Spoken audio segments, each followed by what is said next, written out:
Welcome to this week's look at the state of the New York City real estate market. This report is for the week of July 28th to August 3rd. We're going to get started in a moment with the luxury market. Then we're going to talk about what's happening in the Manhattan and the Brooklyn markets. At the end, I will share some additional information with you about the New York City market, what's happening here, as well as strategies to help you be successful in this market, whether you are a buyer or a seller.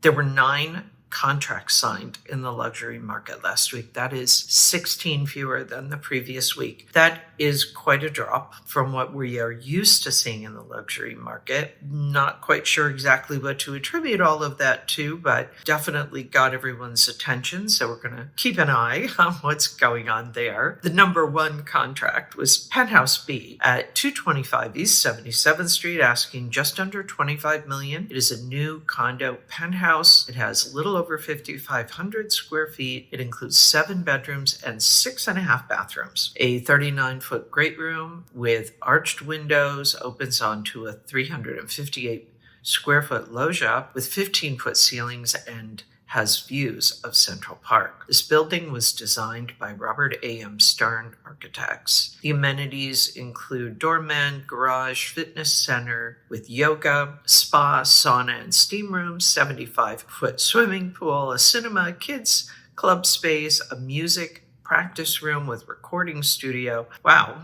That's quite a lot of amenities. The building was designed with a porte cochere for pickup and drop-off. Interesting stat here, 41 of the 62 units are in contract, and they average about $2,720 a square foot. The number 2 contract was a townhouse at 111 East 61st Street, asking just under $9 million, reduced from just under $11 million when it was listed back in August of 2023. It's a 5-story Neo-Georgian brick house with about 9,500 square feet, currently divided into offices and living quarters. The top floor is currently configured as a 1-bedroom rental unit. Total weekly asking price sales volume for last week, $79,800,000. Average asking price, $8,866,667. Median asking price, $7,200,000. Average discount from original ask to last asking price, 11%. And the average days on the market, 583. Bit of a mystery in the luxury market. We're not used to seeing such a low number of signed contracts in the luxury market. So we're going to keep an eye on that. See what's going on. Now we're going to take a look at what's going on in Manhattan and Brooklyn.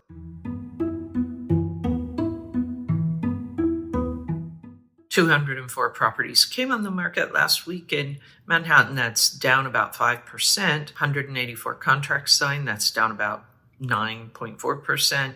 Off-market properties, 266. That rose a little over 65%. The monthly supply, new supply, 1,035. That is down about 18%. Contract signed down about 20%, 824 for the month. Off-market properties, 838. That is up 9.5%. So we're definitely starting to see the off-market properties rising, not as, the inventory is down, contract activity seems sluggish as well. If we look at the market pulse, we see it is up 1.5% from last month, 1% from last year. Definitely, this balance between supply and demand looks like it's kind of moving upward into seller's market. I think that's a bit illusory because that can change week to week. It really just depends on the balance of supply and demand. And as we know, that can change week to week. We're watching it do that right now. The liquidity pace chart, this 30-day moving window of contracts signed in Manhattan, 824. That is down almost 18% from last month and down just under 1% from last year. That's it for Manhattan. So at the end, I'm going to share some additional information about what's going on in the Manhattan market, also kind of give you a little more of an overview of that. But for now, let's move on and take a look at the numbers for Brooklyn.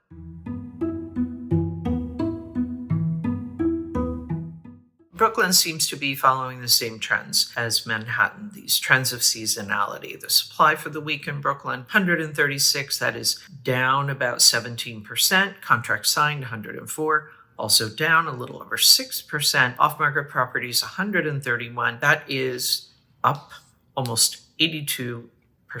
The supply for the month, 705. That is down a little over 12%. Contract signed, 438, down 30%. Off-market properties rose about 10%, 356. The market pulse in Brooklyn is kind of moving in the opposite direction of Manhattan. It seems to be kind of going down to favor the buyers, but the tail end, it looks like it's kind of poking back up again. So again, reminder, market pulse is a reflection of the supply and demand changes a fair amount. So it's good to see it, but it really can't totally rely on it without all the other data that we're talking about here to give you a pretty well-rounded idea of what's happening in the market. Liquidity Pace chart in Brooklyn, 441 contracts were signed over the last 30 days. That is down a little over 29% for the month and down a little over 15% for the year. Those are the stats for Brooklyn. We're going to shift now into the wrap-up. I'll give you that additional information, the overview about what's going on so that you can plan accordingly. Also share some strategies with you to help you be successful if you're currently a buyer or seller in this market. As I mentioned, 9 contracts were signed in the luxury market last week. That is down by 16. One was in the trophy category, so one was priced at $10 million and above. There were 8 condos, 1 townhouse, 7 were uptown, 2 were downtown. Well, it's August. Somehow the markets know this. The Manhattan supply is drifting lower. It is a little above the levels seen last year. However, it's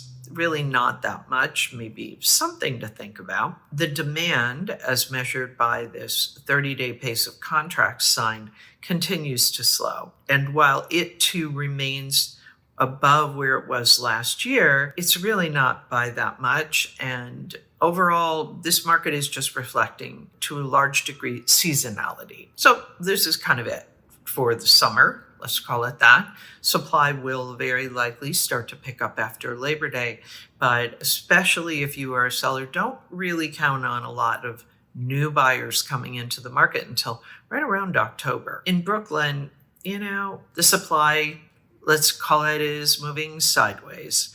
It's really more, the focus a bit here is on the demand. This 30-day pace of Brooklyn contract signed has dropped below the seasonal levels that we've seen in prior years. Essentially we are, both markets, the Brooklyn and the Manhattan market, and maybe also the luxury market, are starting to really reflect the fact that we are getting quite late into the summer. Just some additional numbers here. Supply in Manhattan, 6,417. In Brooklyn, 3,405. Pending sales in Manhattan, 3,250. Brooklyn, 2,094. Off-market properties in Manhattan, 3,749. In Brooklyn, 1,752. Average days on market in Manhattan, 66. In Brooklyn, 48. The liquidity pace, that 30-day moving window, Brooklyn, 441. Manhattan, 824. As always, I like to share these mortgage rates with you. And what we're seeing in the mortgage rates is a kind of a flat story. The 30-year conforming, 30-year jumbo, not really doing much of anything, at least for the moment. So this is a good time for us to be looking at prices, price action. The resale condo price per square foot has declined since that lower activity in May and June, and that is beginning to show up in the data. Market activity usually predicts price movements, so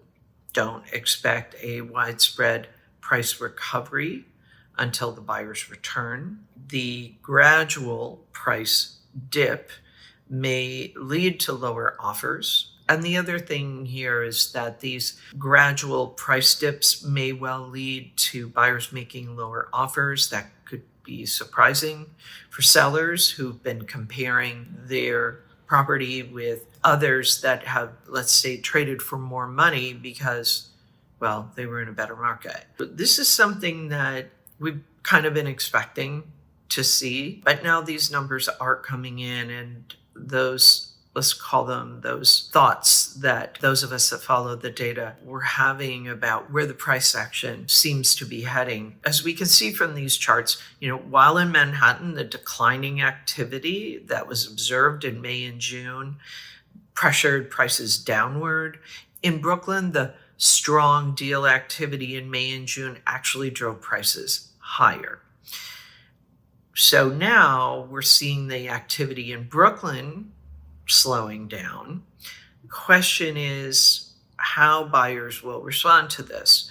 Are they going to kind of continue to bid up, or will they start to try to leverage this slower contract activity and translate that into making lower offers? Of course, it's a little soon to tell. We do still have buyers in the market, that is for sure. Buyers are trying to work with the inventory that they have available to them. There are certainly buyers who are making offers. It's very property specific. How a property is positioned, how it's priced, condition, location, all of that. Certainly which borough it's in, or whether it's a luxury property or just a property that is below $4 million. It's very hard to predict to a property exactly like whether it's going to trade higher or lower, but we do know that we're dealing with a lot of uncertainty right now that is definitely being reflected in this market. Buyers are being very cautious before they make offers, and when they do make offers, they are trying to test to see how flexible the seller might be on that asking price, where they might be able to make their deal. So buyers, let's start with you. If you're a buyer in this market, you do have inventory. If you find something that you like, that you love, then this is a great time to be making offers because you don't have a whole lot of competition. And the sellers definitely are feeling the slowdown. So if you're a buyer and you see something you love, and if you're financing, the rates work for you, go for it. If you wait until the fall, you'll have more inventory, but you'll have more competition as well. Sellers, what to do because of all the uncertainties will be largely based on what you need to do. If you need to sell, do not fool around. Get your property sold. We don't know what's coming. We know this data's coming out. Buyers are going to see prices have gone down a bit, at least in Manhattan. We don't know what's happening in Brooklyn. That may happen there too, but it may take a while to catch up the data on that one and to be revealed. But if you're waiting around for the fall market to be better, there is no reason to think that it will be. But again, I go back to this. Ask yourself, do I need to sell this property? If the answer is yes, then adjust your price, do whatever you have to do to get your property sold. Get it sold in this market, if at all possible. If the answer is, nah, this isn't really the market for me, I don't really have to sell, I can wait. I can probably wait 3 to 5 years if I have to. I don't mind. Those are the people that are taking their properties off the market. Everybody else is very likely in a position where they must sell. So ultimately, it becomes a question of what do you need to do if you're a seller? Do you need to sell? Do you not need to sell? If you don't need to sell and you're okay hanging on for another 5 to 7 years, then don't sell. If this is not the market for you, then don't sell. If you don't have a choice, then you have to work with what is. And what is a kind of an uncertain market with the beginnings of some diminishing pricing that's going on. Yeah, so I think that's pretty clear. Okay, that's it for this week's look at the New York City real estate market. As always, my thanks to the Olshan Luxury Report and to Urban Digs. The work they do helps me to help you to make great decisions. I'll be back next week with the very latest news on what's happening in the New York City real estate market. In the meantime, take care.